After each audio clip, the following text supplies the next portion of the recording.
Saya ingin ajak saudara untuk lihat. Mazmur 32 ayat ke-8 kita akan baca bersama-sama. 1, 2, 3. Aku hendak mengajar dan menunjukkan jalan kepadamu. Jalan yang harus kau tempuh. Aku hendak memberi nasihat. Mataku tertuju kepadamu. Nah ini Tuhan sendiri punya inisiatif. Dia akan mengajar kita. Dia akan menunjukkan kepada kita jalan yang harus kita tempuh. Kalau Tuhan tunjukkan jalan buat kita, jalan itu pasti jalan keselamatan. Jalan itu adalah jalan menuju kelimpahan. Jalan itu adalah jalan perlindungan buat kita. Jalan itu adalah jalan berkat. Itulah jalan kemenangan. Tapi jalan Tuhan ini biasanya jalan salib. Jalan salib, saudara. Jalan di mana kita harus sangkal diri, harus pikul salib. Nah, saudara Kristus, oleh karena itu di sini katakan, aku hendak memberikan nasihat. Saya melihat ayat ini kata kuncinya ada di ayat kata yang terakhir, kalimat yang terakhir, kata-kata yang terakhir. Mataku tertuju kepadamu. Mataku tertuju padamu. Jadi Tuhan ingin nuntun hidup kita. Saudara mau gak dituntun sama Tuhan? Kadang-kadang gak masuk akal. Ya ikutin. Bagaimana caranya dia bisa nuntun kita? Saya lihat begini. Kalau kita punya sikap hati yang lembut sama Tuhan.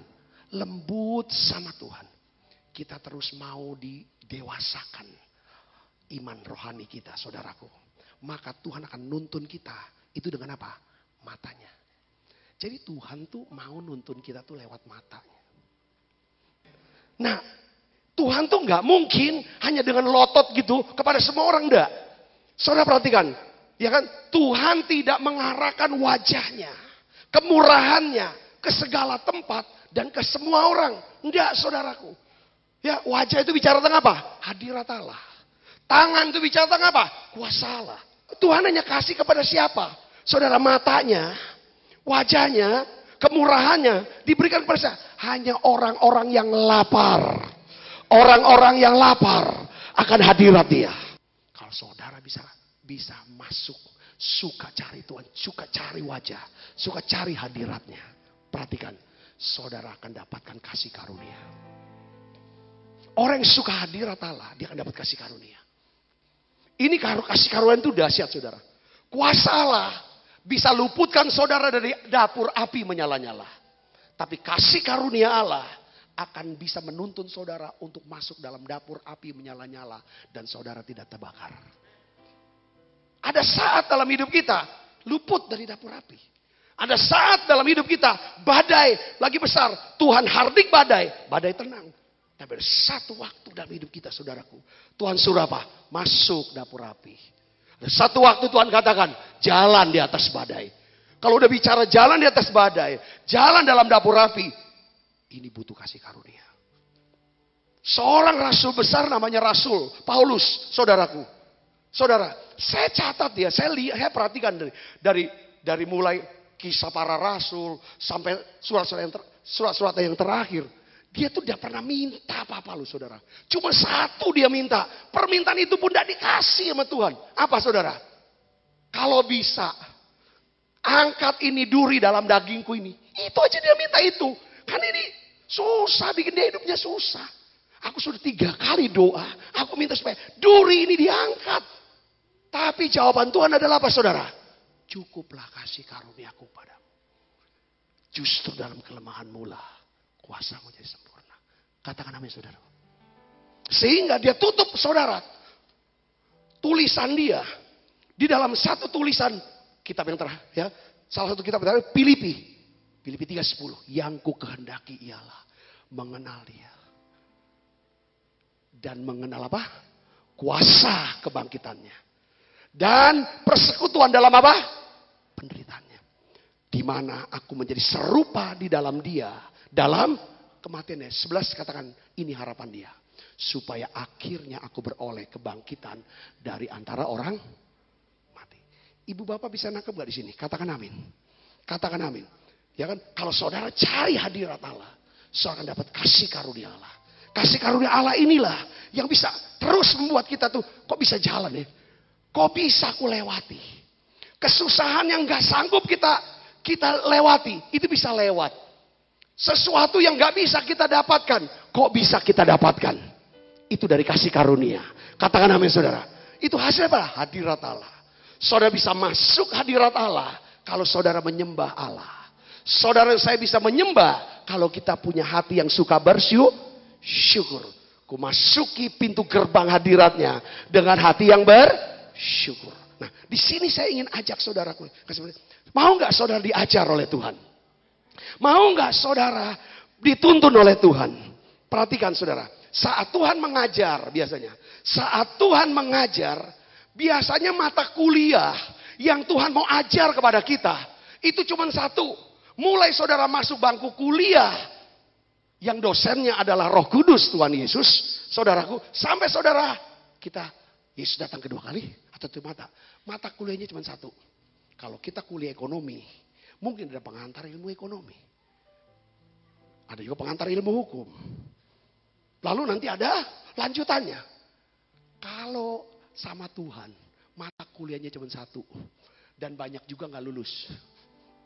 Apa judul mata kuliahnya? Soal apa? Hati. Orang Kristen tuh hati aja. Tuhan selalu mainnya di hati. Kalau Tuhan mau ngajar, selalu Tuhan apa? Hati. Loh sekarang pertanyaan, kenapa Pak Sabta? Tuhan tuh kalau kasih kuliah, kasih pengajaran, yang dituntun tuh hati. Supaya hati kita apa? Selaras dengan dia. Saya bilang, saya tahu nggak? Ya kan? Yesus ini yang berkata, bukan apa yang masuk dari mulut, itu yang menajiskan. Tapi apa yang keluar dari mulut, itu yang bisa najiskan. Karena keluar dari mulut itu berasal dari mana? Hati. Kejahatan diawali dari apa? Hati. Markus pasal 7 ayat 15. Mari kita akan baca bersama-sama. 1, 2, 3. Apapun dari luar yang masuk ke dalam seseorang tidak dapat apa? Menajiskan. Tetapi apa yang keluar dari seseorang itulah yang menajiskan. Ayat 20, 23 kita lompat, kita baca sama-sama. Kita baca 1, 2, 3. Katanya lagi, apa yang keluar dari seseorang itulah yang menajiskan. Sebab dari dalam, dari hati orang timbul segala pikiran. Jadi pikiran tuh di sini di hati saudara. Heart. Ya kan? Jantung ya saudara. Hati, jahat, percabulan, pencurian, pembunuhan, perjinahan, keserakahan, kejahatan, kelicikan, hawa nafsu, iri hati, hujat, kesombongan, kebebalan. Semua hal-hal yang jahat ini timbul dari mana? Dari dalam. Ya kan? Dan menajiskan orang. Lihat saudaraku. Jadi orang Kristen, saya ingin ajak saudaraku yang seperti Yesus. Saudara mengerti. Kalau saudara mau diajar oleh Tuhan. Mau menjadi orang Kristen yang diberkati. Perhatikan. Jagai hati saudara. Ini dari hati ini keluar semua yang jahat katanya. Oleh karena itu saudara. Jumat Agung. Perhatikan. Yesus curahkan darahnya. Darah Yesus. Alkitab katakan Ibrani pasal 9. Apa yang dikerjakan oleh darah Yesus? Darah Yesus, karya Yesus. Yesus kerjanya lewat apa? Dia sucikan hati nurani kita. Oleh darah Yesus, oleh darahnya. Saudara, dia akan sucikan hati nurani kita dari perbuatan yang sia-sia. Supaya kita bisa beribadah kepada Allah yang hidup. Waktu saudara jadi orang Kristen, perhatikan. Ya kan? Saudara berkata, Tuhan ampuni dosa saya. Maka pada saat itu, darah Yesus yang mulia itu menyucikan hati nurani saudara. Dari perbuatan yang sia-sia. Amsal pasal 4. Ayat 23 kita akan baca bersama-sama. Jagalah hatimu dengan segala kewaspadaan. Karena dari situlah terpancar kehidupan. Nah, firman ini katakan, jagalah hatimu dengan segala apa? Kewaspadaan. Maksudnya apa? Jangan sampai hati kita mungkin tergores, luka, kecewa, marah, jadi jahat, jadi tamak, jadi sombong. Pokoknya hati yang sudah dibasuh oleh darah Yesus, sudah disucikan oleh darah Yesus, ini dijaga ini. Karena hati yang sudah dijamah oleh Tuhan, hati yang sudah disucikan oleh darah, dari hati ini akan terpancar apa? Kehidupan. Katakan kehidupan. Ini kehidupan ini. Kehidupan bicara tentang apa saudara? Sesuatu yang terus bertumbuh. Sesuatu yang terus bertambah-tambah. Sesuatu yang akan membuat kita terus melimpah-limpah. Katakan amin. Nah hari ini saudaraku, kalau saudara mau belajar tentang jadi orang Kristen, yang saya pelajari adalah kuasa kebangkitan akan bekerja dalam hidup saudara dan saya. Hanya kalau kita mau jaga hati kita.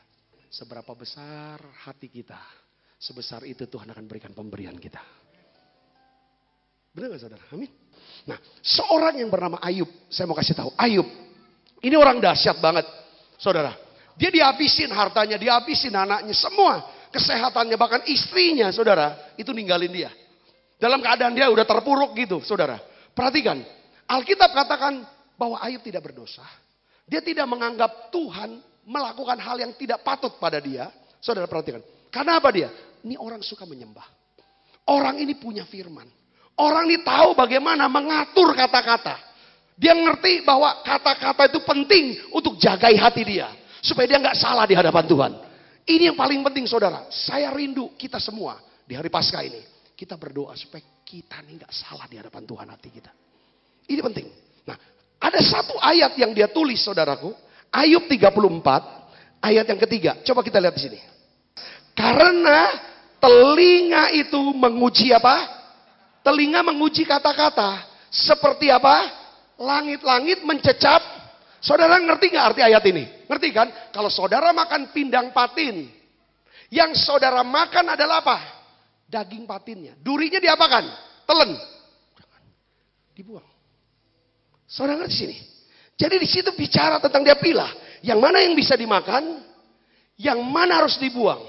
Begitu pula dengan telinga dia bilang. Telinga ini harus menguji kata-kata. Saya mau kasih tahu saudara, setiap kata-kata yang beredar di sekitar kita, yang berbicara tentang kita, dengar baik saudaraku, ya kan? Pasti ada dagingnya dan pasti ada durinya. Dagingnya saudara ambil, tulangnya, durinya saudara harus buang. Katakan amin. Saudara ngerti maksud saya di sini? Perhatikan, tidak semua perkataan yang menyakitkan, tidak semua perkataan kritik, tidak semua kata-kata orang yang mengecam kita, semuanya itu duri. Coba saudara lihat, ada dagingnya pasti. Kalau saudara bisa lihat ada dagingnya, justru dari situ saudara akan seperti rebound, mantul. Katakan amin saudara. Kalau saudara bisa atur kata-kata, saudara akan dianggap Tuhan. Beri tangan yang meriah bagi Yesus. Tapi kata-kata itu harus dimulai dari apa? Kalau hati terus digarap, izinkan Tuhan garap hati kita. Jadi hati yang mulia, hati yang suci, hati yang benar, hati yang mulia. Perhatikan saudara, keluar kata-kata yang mulia. Kata-kata hikmat, kata-kata pengertian, kata-kata pewahyuan, kata-kata pengetahuan. Orang dikuatkan, saudara lihat, Tuhan akan angkat saudara. Kata-kata saudara yang membesarkan hati orang. Kata-kata saudara yang mengangkat orang. Tuhan akan angkat saudara. Tuhan akan besarkan saudara. Apalagi perkataan saudara adalah isinya adalah firman Allah. Kalau saudara perkataan firman Allah, katakan firman Allah, bagikan firman Allah. Firman Allah itu adalah roh kehidupan. Yang akan membangkitkan roh orang. Saudara, apa itu? Kok tiba-tiba hanya dengan berkata, oleh bilur-bilur Yesus, kamu telah sembuh. Hanya dengan kata-kata. Apa yang terjadi saudara? Kesembuhan yang terjadi. Mujizat terjadi. Katakan amin saudara. Yang kedua, Amsal 4 ayat 25. Biarlah matamu memandang terus kemana? Ke depan. Dan tatapan matamu tetap ke muka. Ini artinya apa? Depan. Tuhan bilang jangan terus nengok ke belakang. Saya nggak pernah lihat orang nyetir mobil nengok. Pak ngelihatnya ke belakang. Pakai kaca spion. Saudara nggak efektif. Boleh nengok ke belakang lihat kaca spion. Hanya supaya untuk atret mundur sebentar. Tapi saudara harus lebih lama lihat kaca depan. Ini firman katakan, biarlah matamu memandang terus ke depan. Dan tatapan matamu tetap ke... Saya lihat gini, banyak orang Kristen itu jalani hidup dengan apa namanya? Dengan slogan kalau saja. Saudara ngerti kalau saja? Kalau saja tahu? Kalau saja aku udah kawin sama dia. Kalau saja aku udah jadian sama dia. Kalau saja aku udah join sama dia. Kalau saja aku udah ketemu dia. Ngerti saudara? Itu bicara tentang apa? Tatap ke belakang. Lalu omongin terus. Hatinya terobrak-abrik. Ampuni. Ampuni diri saudara. Itu paling penting, ampuni diri saudara. Terimalah. Terimalah apa yang tidak bisa saudara ubah. Ucapkan syukur pada Tuhan. Ibu bapak nangkap sini? Katakan amin. Ketimbang ngomong terus, mikirin kalau saja. Kalau saja, gitu kan. Kenapa ini terjadi? Mengapa? Dan lain sebagainya. Sekarang ambil keputusan untuk ampunilah orang-orang itu saudara. Katakan amin. Stop, jangan ngomongin lagi. Setelah saudara bawa ke Tuhan, aku ampuni dia. Stop, udah gak usah cerita lagi tentang orang itu. Saudara mengerti ini, katakan amin. Yesaya 61 ayat 3 kita akan baca sama-sama. Untuk mengaruniakan kepada mereka, apa saudara? Perhiasan kepala ganti apa? Abu. Minyak untuk pesta ganti kain kabung. Nyanyian puji-pujian ganti semangat yang supaya orang menyebut mereka pohon tarbantin kebenaran, tanaman Tuhan untuk memperlihatkan keagungannya. Katakan amin. Perhatikan sini saudara.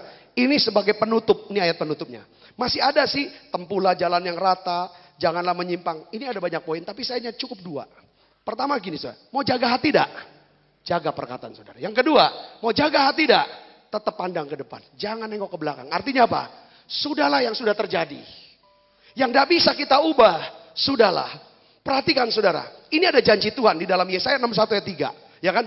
Tuhan akan memberikan kepada saudara di hari Paskah ini perhiasan kepala ganti abu. Katakan amin. Katakan amin. Perhiasan kepala itu apa sih? Ya mahkota. Mahkota itu apa? Kehormatan.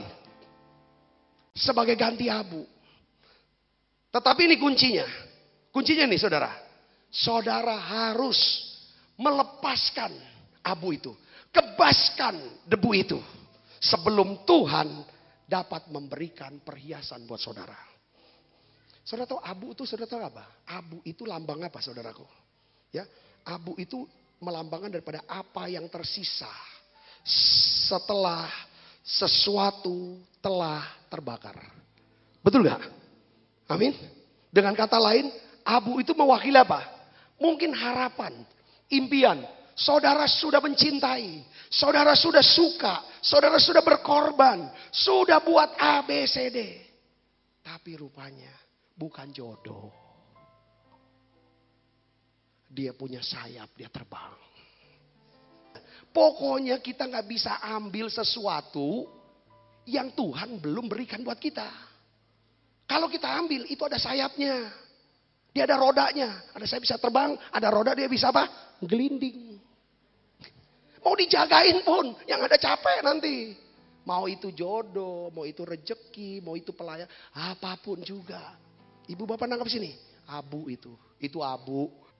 Kita yang penting jagain hati lah. Ini udah hilang, jangan sampai ini hati hilang.